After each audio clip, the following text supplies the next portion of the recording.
Tsunami, tsunami का नाम जानते हैं आप लोग? अगला सवाल सुनामी पे ही है। तो सुनामी का मतलब क्या होता है? सुनामी का मतलब होता है जैसे भूकंप होता है ना, भूकंप स्थल पे आता है, स्थल पे अगर भूकंप आ गया तो धरती हिलेगा, मतलब कि पूरा घर उर हिलेगा, हम आप हिलेंगे। लेकिन अगर यही भूकंप समुद्र के अंदर आ गया, समुद्र के अंदर आ गया, तब इसको हम लोग बोलते हैं सुनामी आ गया। क्या हो गया? सुनामी आ गया। अच्छा, तो ये सुनामी आदमी लाता है या भगवान लाते हैं? भगवान लाते हैं। मतलब ये किस तरह का आपदा है? अगला सवाल पूछा है कि सुनामी कैसी आपदा है, तो सुनामी कैसी आपदा है? प्राकृतिक आपदा है। भगवान लाते हैं, तो सुनामी कैसी आपदा है? प्राकृतिक आपदा है। प्राकृतिक आपदा है मतलब भगवान के द्वारा लाया गया आपदा है। कौन सा?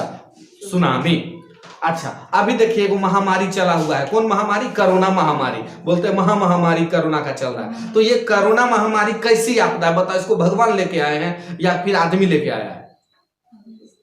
आपको पता ना है, ये सबको जानता है, चाइना लेके आया, लोग बोलता भी है।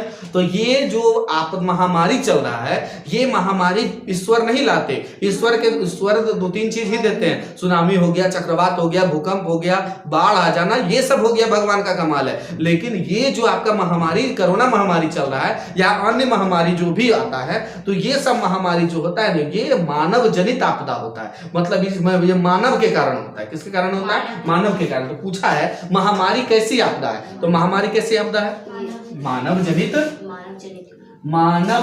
आपदा है। मानव जनित आपदा है। चलिए, इसके बाद अगला सवाल की तरफ बढ़ते हैं। सुनामी जो आता है, सुनामी का मतलब हो गया समुद्र में भूकंप आना। तो सुनामी जो आता है, उस सुनामी आने का कारण क्या है? तो सुनामी क्यों आता है समुद्र में? तो बोलेंगे कि सुनामी इसलिए आता है क्योंकि समुद्र के अंदर भूकंप आ जाता है। समुद्र के अंदर क्या आ जाता है? भूकंप आ जाता है। तो हम बोलेंगे समुद्र में भूकंप का आना। समुद्र में भूकंप का आना। समुद्र में भूकंप का आना। समुद्र में भूकंप आ गया, इसका मतलब क्या हो गया कि सुनामी आ गया। अच्छा, ये जो सुनामी शब्द है, सुनामी शब्द किस देश की भाषा है? ये सुनामी शब्द कौन सा देश हम सबके सामने रखा है? तो ये जो सुनामी शब्द है ना, ये सुनामी शब्द आया है जापान से। कहाँ, किस देश से आया है? जापान। सुनामी शब्द जो है किस देश का शब्द है? तो जापान देश का शब्द है। जापान देश से ये शब्द आया है। कौन सा? सुनामी। सुनामी का मतलब भी होता है, सुनामी का मतलब क्या होता है? बंदरगाही लहर। सुनामी का अर्थ क्या होता है? बंदरगाही लहर। बंदरगाही लहर को बोला जाता है क्या जापान में? सुनामी। चलिए, अच्छा, चक्रवात का मतलब समझ रहे होंगे आप लोग। चक्रवात का मतलब होता है हवा का बम्फर झोंका। हवा इतना स्पीड से आएगा ना कि घर का छप्पर तप्पर सब इन्हें से उन्हें करेगा। चक्रवात। तो ये जो चक्रवात होता है, ठीक है, और समुद्र के किनारे चक्रवात ज्यादा आता है। तो चक्रवात किस प्रकार की आपदा है? इसको मानव लाता है या भगवान लाते हैं? भगवान लाते हैं। चक्रवात किस प्रकार की आपदा है? तो चक्रवात जो है वो प्राकृतिक आपदा है। कैसी आपदा है? प्राकृतिक आपदा है चक्रवात। चलिए, इसके बाद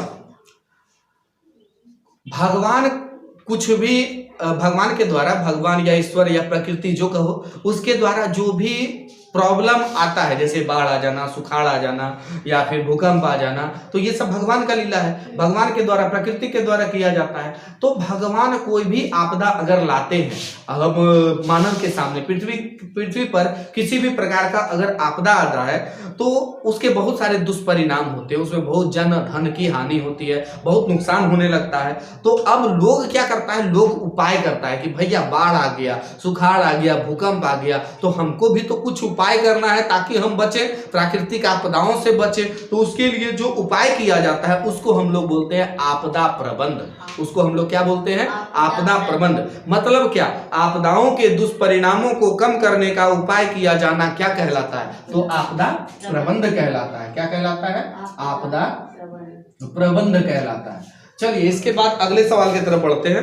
अगला सवाल है, हम लोग बिहार के आदमी हैं, तो बिहार में भी आपदा आता है। बिहार का कौन सा क्षेत्र ऐसा है जहां पर कि बाढ़ग्रस्त है, खूब बाढ़ आता है, बाढ़ के लिए फेमस है आपके बिहार का क्षेत्र। तो ये है ना उत्तरी बिहार, उत्तर साइड में जो बिहार का हिस्सा पड़ता है, हम लोग तो दक्षिण में पड़ते हैं, तो गंगा के उत्तर साइड में जितना भी बिहार का हिस्सा है लगभग में बाढ़ग्रस्त है, वहां पर बाढ़ आते रहता है। तो पूछा जा रहा है बिहार का कौन सा क्षेत्र बाढ़ग्रस्त है, तो कौन सा बिहार है, उत्तरी बिहार। उत्तरी बिहार का क्षेत्र जो है वो बाढ़ग्रस्त है। चलिए अगले सवाल की तरफ चलते हैं।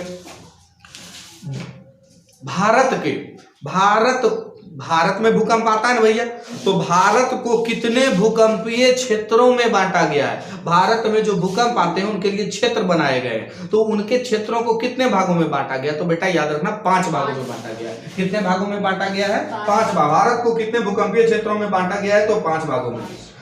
अब देखिए हमारे उत्तरी बिहार में एक नदी बहती है जिसका नाम है कोसी नदी, और उसको बिहार का शोक कहा जाता है। तो यहाँ पर क्वेश्चन पूछा है किस नदी को बिहार का शोक कहा जाता है, तो हम बोलेंगे कोसी नदी को। किस नदी को बोलेंगे बेटा? कोसी नदी को। कोसी नदी को बोलते हैं बिहार का शोक। चलिए अब देखिए हर राज्य में नदियां कुछ ना कुछ कमाल करती है, तो बिहार में हम लोगों का कोसी नदी है जो हम लोगों को बहुत ही नुकसान पहुंचाती है, बिहार का शोक कहते हैं। उसी तरह का एक नदी पश्चिम बंगाल में भी है, तो पश्चिम बंगाल में बाढ़ की विभीषिका वाली नदी कौन है? तो वहां का जो नदी है पश्चिम बंगाल में, जो खतरनाक नदी है, जो बहुत नुकसान करता है, मतलब कि बाढ़ वगैरह ला देता है, तो बाढ़ आ जाता है, उससे बहुत सारा नुकसान होता है, जनधन की हानि होती है पश्चिम बंगाल में। तो वो नदी कौन सी है? तो उस नदी का नाम है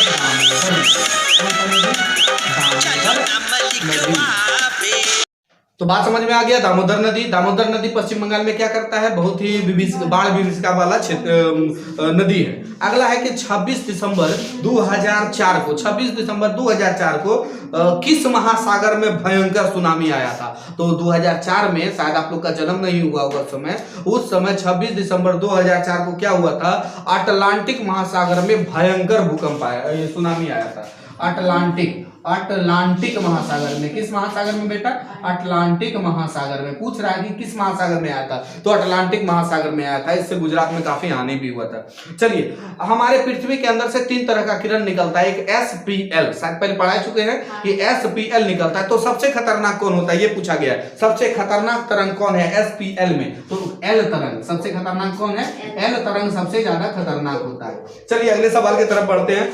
सूखे से बचना है, क्योंकि ये भी प्राकृतिक आपदा है, सूखा आ जाता है कभी कभी, तो सूखा जो आ जाता है ये भी प्राकृतिक आपदा है। तो ये सूखा से बचने का उपाय क्या है? पूछ रहा है उपाय कुछ है आपके पास? तो इसका एक उपाय है कि वर्षा का जल संग्रह कीजिए। वर्षा का जो जल आता है ना उसका संग्रह कीजिए, मतलब वर्षा का जल संग्रह करना।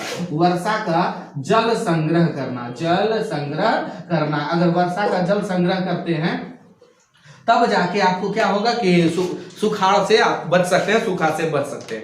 अगला सवाल है कि भोज्य पदार्थ की शुद्धता की गारंटी कौन सा मार्क देता है? तो एग मार्क देता है। ये पहले भी पढ़ा चुके हैं, एग मार्क देता है। यही सवाल। चलिए अगला सवाल और आखिरी सवाल है, हमारे देश की किस मुद्रा को, हमारे देश में मुद्रा जो है 2 तरह का, जैसे सिक्का चलता है, कागज वाला, पत्र वाला भी चलता है, चेक भी चलता है, तो हमारे देश की किस मुद्रा को वैज्ञानिक मान्यता प्राप्त है? तो पत्र मुद्रा को वैज्ञानिक मान्यता प्राप्त है। तो चलिए इस तरह से ये पूरा सेट क्लियर हो गया आपका, तो इसको याद कर लीजिएगा। ठीक है जी, धन्यवाद।